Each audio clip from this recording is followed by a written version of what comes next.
Good morning students. तो आज का जो हमारा टॉपिक है वो है कैपिटल एंड रेवेन्यू एक्सपेंडिचर। तो एक्सपेंडिचर होता क्या? एक्सपेंडिचर मीन्स खर्चा हो गया जो हमारा, ठीक है। खर्चा या तो हमारा एक ऐसा खर्चा होता है जो बार बार हो रहा होता है और जिसका बेनिफिट हमें करंट ईयर में ही मिल जाता है, जिस साल के हम अकाउंट्स बना रहे हैं। कुछ खर्चे ऐसे होते हैं जिनका जो बेनिफिट है वो हमें लॉन्ग पीरियड तक मिलता है, मतलब वो एक साल से ज्यादा के लिए मिलता है हमें, ठीक है।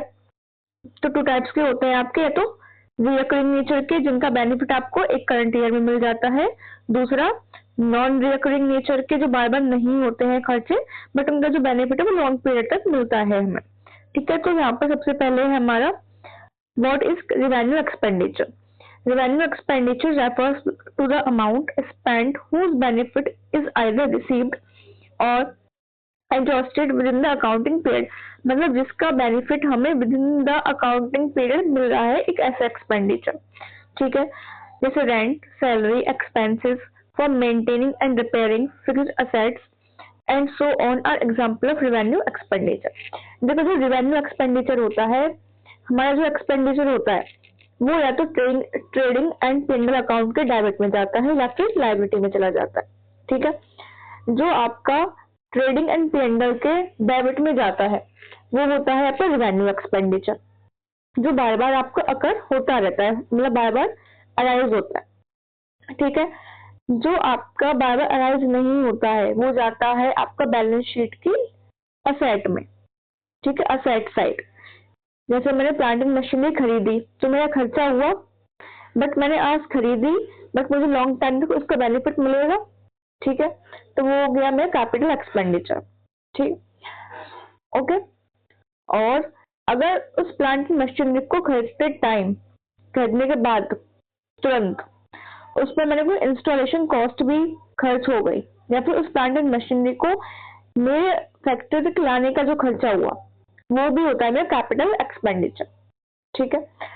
उसके 4 साल के बाद में उस प्लांट एंड मशीनरी का कोई पार्ट खराब हो जाता है, मुझे वो ठीक करवाना है, ठीक। तो उस पार्ट को ठीक करवाने से जो मैं खर्च करूंगी वो होगा मेरा रेवेन्यू एक्सपेंडिचर, ठीक है, क्योंकि मैं रिपेयरिंग पर आ गई। रिपेयरिंग क्या होती है? मेरा रेवेन्यू एक्सपेंडिचर है, क्योंकि जैसे जैसे किसी भी प्रोडक्ट की, कमोडिटी की, किसी मशीनरी की लाइफ टाइम बढ़ती जाती है, उसको सर्विसिंग की नीड अराइज होती रहती है, तो वो कैपिटल एक्सपेंडिचर नहीं है, वो रेवेन्यू है। बट खरीदने के टाइम पर हमने जो उस पर खर्चा किया वो कैपिटल एक्सपेंडिचर, ठीक है। तो रेवेन्यू एक्सपेंडिचर जो है वो कहाँ जाएगा? ट्रेडिंग एंड पेंडल अकाउंट के डेबिट में, जबकि कैपिटल एक्सपेंडिचर जाएगा आपका बैलेंस शीट की असेट साइड, सॉरी, ठीक है, असेट साइड, ठीक। आगे देखो इसमें, जैसे इसने एग्जांपल दिए रेंट है, रेंट मुझे बार बार पे करना है, हर मंथ पे करना है, सैलरीज मुझे हर मंथ देनी है, किसी भी चीज को रिपेयर कराने के लिए, मेंटेन करने के लिए जो मैं खर्च कर रही हूँ वो, ठीक है, सब क्या है आपके रेवेन्यू एक्सपेंडिचर, जो मैं पहले भी आपको बता चुकी हूँ। नेक्स्ट है accounting treatment of revenue expenditure, debit side of the trading and P and L, बता दिया मैंने आपको। कुछ की पॉइंट्स वो बोल रहा है, पढ़ लेते हैं एक बार क्या बोल रहा है ये। Revenue expenditure is recorded as an expenditure and is matched against revenues earn in that particular period to determine the profit and loss of that accounting period, ठीक है। वही कह रहा है कि उसके डेबिट साइड में जाएंगे और कुछ नहीं है। It also contains the part of capital expenditure that is consumed within an accounting period like depreciation of fixed asset। मतलब कैपिटल एक्सपेंडिचर का वो पार्ट जो हमने कंज्यूम किया है उस अकाउंटिंग पीरियड में, जैसे आपका है डेप्रिसिएशन ऑफ फिक्स्ड असेट, हमने कंज्यूम किया ना, हमारा खर्चा हुआ उस चीज के लिए, खर्च तो हमने किया था, तो डेप्रिसिएशन में कहा जाता है ट्रेडिंग एंड पेंडल के डेबिट में। फिर यहाँ पर types of revenue expenditure, direct और इनडायरेक्ट। जो डायरेक्ट खर्चे हो गए आपके, ठीक है, the expenses that arise from the production of raw material to final goods को बनाने में जो भी आपके खर्चे हुए वो क्या है? Revenue expenditure. जैसे शिपिंग कॉस्ट, किसी प्रोडक्ट की हमें शिपिंग कॉस्ट पे करी, या फिर उसको यहाँ तक लाने के लिए हमने जो भी इलेक्ट्रिसिटी बिल पे किया, वो हमने को भी कमीशन पे किया, हमने फैक्ट्री रेंट पे किया, हमने पावर लेबर वेजेस पे की, वो सब।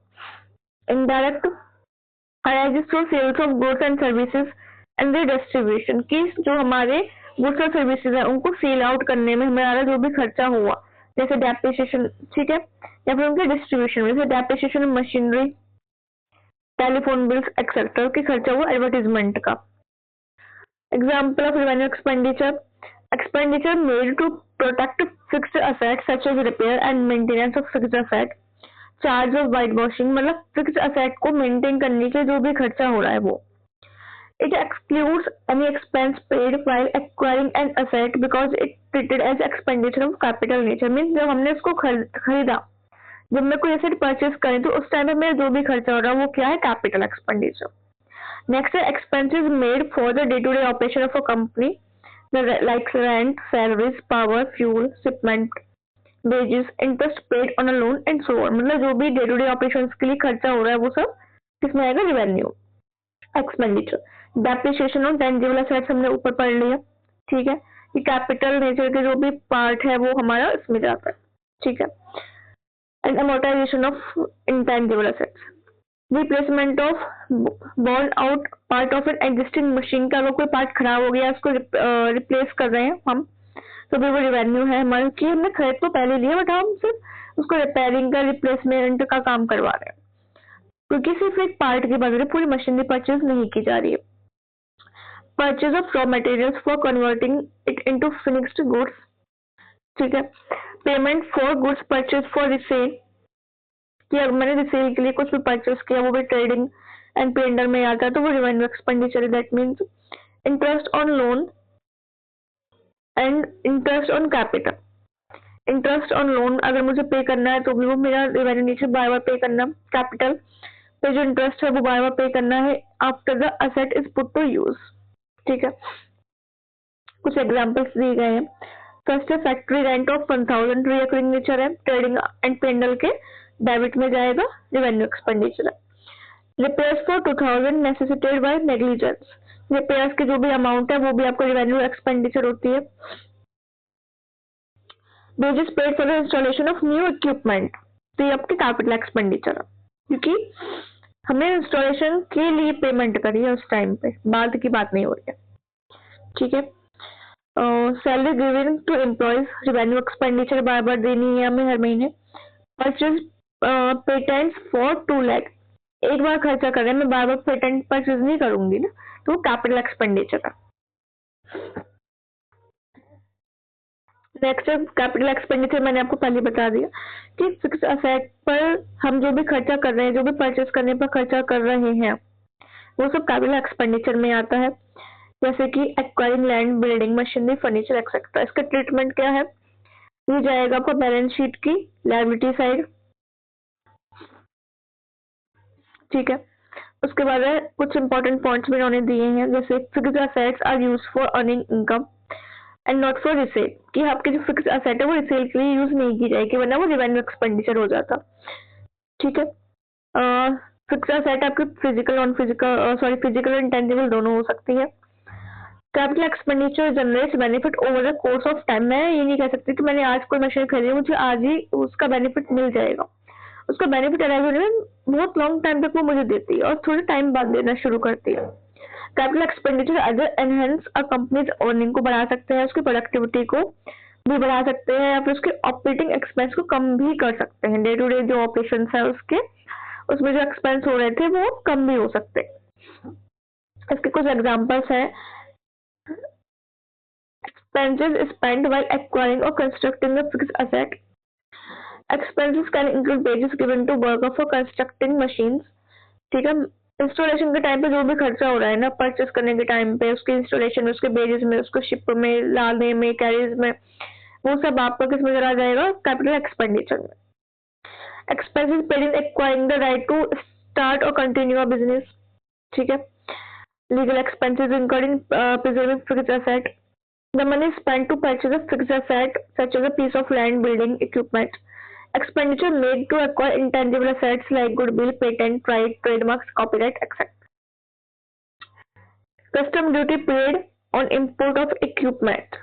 इक्विपमेंट मैंने परचेज की, उस पर जो मैंने खर्चा किया वो क्या है, कैपिटल एक्सपेंडिचर, क्योंकि भाई बार बार तो मैं एक ही इक्विपमेंट को परचेज नहीं कर रही हूँ।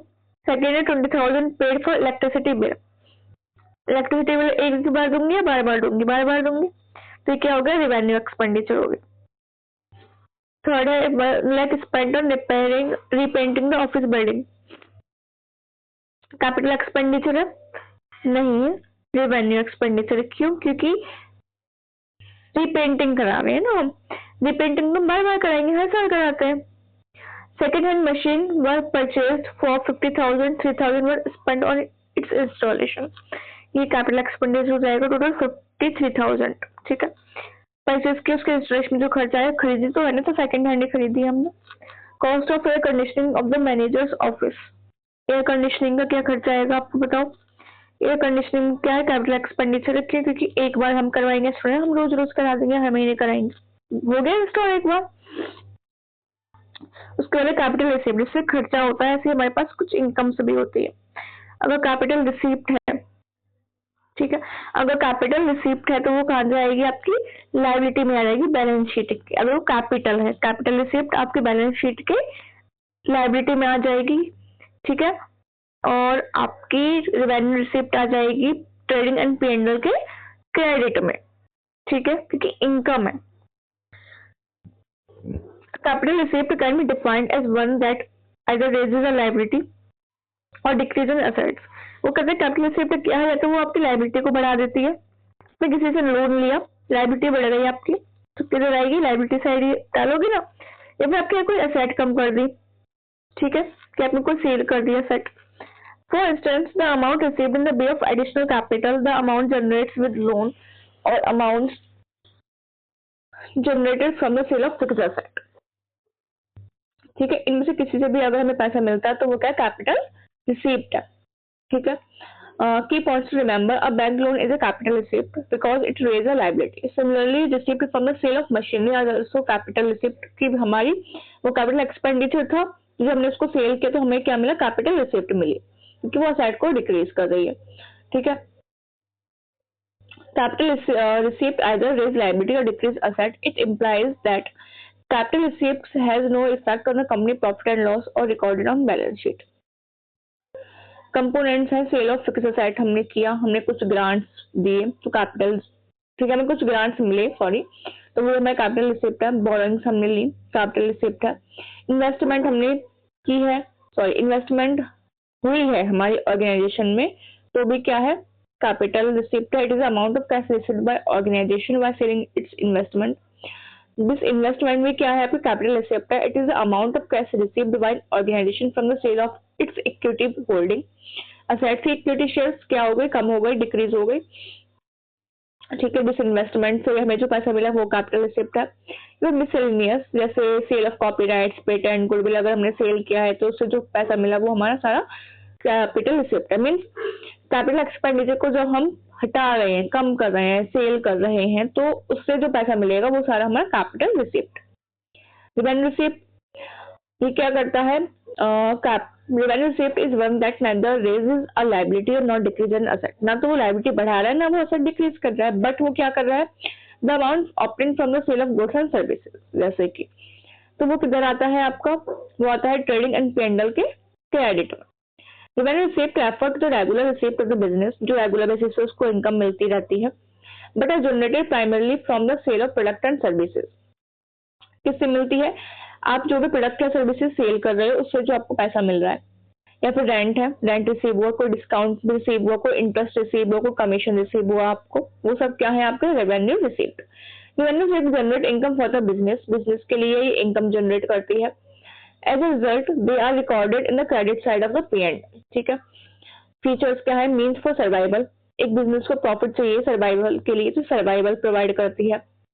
जी अकरिंग नेचर की बार बार होती रहती है, कमीशन बार बार रिसीव होता है, रेंट बार बार रिसीव होता है, हमें सेल्स होती है, बार बार हमें अमाउंट रिसीव होती है। एप्लीकेबल फॉर शॉर्ट टर्म, हमने पहले ही कहा था रिवेन्यू एक्सपेंडिचर में कि हमें करंट पीरियड में ही प्रॉफिट प्रोवाइड कर देती है। ठीक है, जब हमें जो भी गेन मिल रहा है तभी मिल जाएगा, तो ऐसे ये भी हमारी शॉर्ट टर्म की होती है रेवेन्यू रिसिप्ट भी। स्मॉल वॉल्यूम, बहुत कम अमाउंट में होती है, बहुत ज्यादा अमाउंट में नहीं हो रही होती। रेंट कितना मिलेगा, कमीशन कितना मिलेगा, ठीक है, जो बिग अमाउंट है वो कैपिटल में होती है, कैपिटल रिसिप्ट कैपिटल एक्सपेंडिचर में होती है।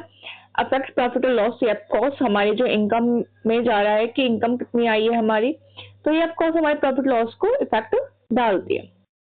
इसके कुछ अकाउंटिंग ट्रीटमेंट है। फर्स्ट है discount received on purchase of goods, कि हमें डिस्काउंट मिला गुड्स को परचेज करने पर, क्या है? P&L के क्रेडिट में चली जाएगी, रेवेन्यू रिसिप्ट है।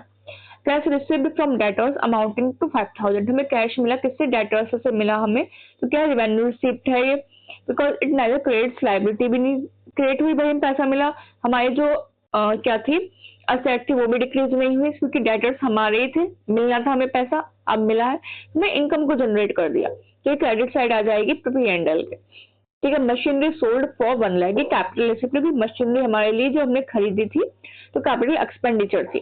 ठीक है, इससे हमारी क्या हुई, हमारी असेट डिक्रीज हुई है।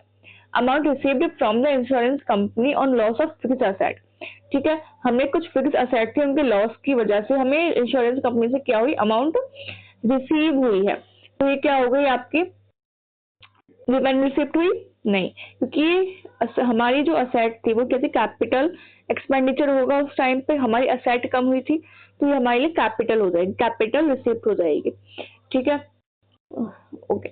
नेक्स्ट है आपका इंटरेस्ट ऑन ड्राइंग रिसीव्ड, कि हमें ड्राइंग पर कुछ इंटरेस्ट मिला कि हमारे बिजनेस में से किसी ने ड्राइंग्स की थी तो वो हमें इंटरेस्ट दे रहा है, तो वो क्या है, रेवेन्यू रिसीप्ट, तो बार बार हमें इंटरेस्ट मिलेगा, पर ईयर मिल रहा है। ठीक है, ओके। तो ये आज का टॉपिक है capital expenditure, revenue expenditure, capital receipt, revenue receipt. Capital expenditure show होता है आपका बैलेंस शीट की असेट में, कैपिटल रिसिप्ट शो होता है बैलेंस शीट की लायबिलिटी में, रेवेन्यू एक्सपेंडिचर शो होता है P&L के डेबिट में, ट्रेडिंग एंड P&L के, and capital revenue receipt show होता है ट्रेडिंग एंड P&L के क्रेडिट साइड। ठीक है, रेवेन्यू क्या है, रीअकरिंग नेचर का, बार बार होता है, इसका जो गेन है हमें वो विद इन द ईयर मिल जाता है। जो कैपिटल होते नेचर के होते हैं वो आपके लॉन्ग टाइम पीरियड में गेन प्रोवाइड कर रहे होते हैं हम लोगों को। ठीक है, ओके, तो इतना ही टॉपिक था, आई होप आप सभी को समझ में आ गया होगा। थैंक यू, एंड प्लीज इस चैनल को सब्सक्राइब कर दीजिएगा एंड इस वीडियो को लाइक कर दीजिएगा अगर आपको पसंद आए, और आपके जितने भी फ्रेंड्स हैं जो अभी पढ़ रहे हैं, BBA कर रहे हैं, BCom कर रहे हैं, 11th-12th में है, तो उनको ये वीडियो आप शेयर कर सकते हैं ताकि उन तक ये वीडियो पहुंच जाए, वो इजीली अपने पेपर्स को अटेम्प्ट कर सकें।